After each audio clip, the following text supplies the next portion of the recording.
بسم اللہ الرحمن الرحیم۔ کل آزاد کشمیر کے ایک پیپر میں اسلامیات کے جو چند سوالات تھے ان کو حل کرنے کی کوشش کرتے ہیں۔ ایک سوال خلیفہ ہارون الرشید کے بیٹوں کے بارے میں تھا کہ وہ کس مشہور مدرس کے جوتے اٹھانے یا جوتے رکھنے پر جھگڑا کرتے تھے، یعنی استاد کے جوتے ترتیب سے رکھنے پہ وہ جھگڑتے تھے یا استاد صاحب کے جوتے اٹھانے پر وہ جھگڑا کرتے تھے۔ تو ان کا جو نام ہے وہ امام ابو یوسف رحمۃ اللہ علیہ، یہ اس کا درست جواب ہے۔ وہاں چند آپشن تھے تو ان کے مطابق اس کا درست جواب امام ابو یوسف رحمۃ اللہ علیہ ہیں۔ یہ وہی امام ابو یوسف رحمۃ اللہ علیہ ہیں جن کو ہارون الرشید نے قاضی القضاء بنایا تھا، چیف جسٹس بنایا تھا، تاریخ اسلام کے پہلے چیف جسٹس ہیں۔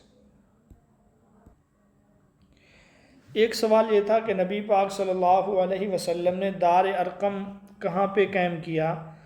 پہلا جو تبلیغی مرکز ہے دار ارقم، رسول اللہ نے مکہ میں اسے قائم کیا تھا، جبکہ جو مدینہ میں قائم ہوا اس کا نام صفہ ہے۔ ایک یہ سوال تھا کہ میں صرف اچھے اخلاق کی تکمیل کے لیے بھیجا گیا ہوں، یہ کس کا قول ہے؟ تو یہ حضرت محمد صلی اللہ علیہ وسلم کا قول ہے۔ آپ صلی اللہ علیہ وسلم نے فرمایا بعثت لأتمم مکارم الاخلاق۔ حضرت خالد بن ولید رضی اللہ تعالیٰ عنہ کو سیف اللہ کا لقب یا خطاب کب ملا تھا؟ تو اس کا جواب غزوہ موتا، اس کو سریہ موتا بھی کہتے ہیں۔ 8 ہجری کا یہ مشہور غزوہ یا سریہ ہے جس میں یکے بعد دیگرے 3 مسلمان سپہ سالار شہید ہوئے تھے۔ تو اس غزوہ کے موقع پہ رسول اللہ نے ان کو سیف اللہ کا لقب دیا۔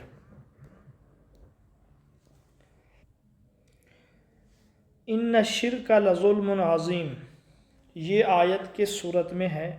تو اس کا جواب ہے لقمان، سورت لقمان کی یہ آیت ہے، ان الشرک لظلم عظیم، بے شک شرک ظلم عظیم ہے۔ قرآن مجید کی آیات کے بارے میں سوال تھا کہ قرآن مجید کی آیات کتنی ہیں؟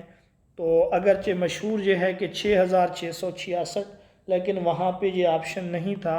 اس کا درست جواب ہے 6236۔ تو یہ قرآن مجید کی کل آیات ہیں۔ ایک سوال یہ تھا کہ راحیل کس نبی کی بیوی کا نام تھا؟ تو اس کا جواب ہے حضرت یعقوب علیہ السلام، آپ کی بیوی کا نام راحیل تھا۔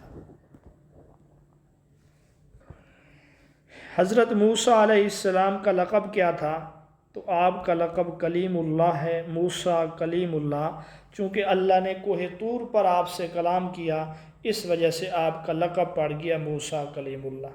اسی طرح ایک سوال یہ تھا کس مسجد کے اندر، بلکہ سوال اس طریقے سے نہیں تھا، سوال یہ تھا کہ کس مسجد کے اندر مسلمانوں کا قبلہ کعبہ قرار دیا گیا، یعنی کہ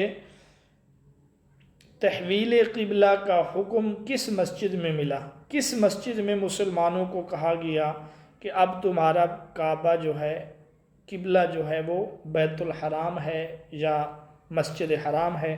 تو اس کا جواب ہے مسجد قبلتین۔ یہ وہ مسجد ہے جس میں رسول اللہ صلی اللہ علیہ وسلم نماز ظہر پڑھا رہے تھے۔ نماز ظہر کی تیسری رکعت میں، یعنی 2 رکعتیں مکمل ہو چکی تھیں، رسول اللہ صلی اللہ علیہ وسلم کو حکم دیا گیا کہ فَوَلِّ وَجْهَكَ شَطْرَ الْمَسْجِدِ الْحَرَامِ۔ ایک سوال یہ تھا کہ حضرت محمد صلی اللہ علیہ وسلم مکہ میں کتنا عرصہ رہے؟ تو اس کا جواب ان آپشن کے مطابق درست تھا 53 سال۔ آپ صلی اللہ علیہ وسلم 53 سال مکہ میں رہے، جن میں سے 40 سال جو ہیں وہ بعثت سے پہلے، جبکہ 13 سال مکی زندگی جو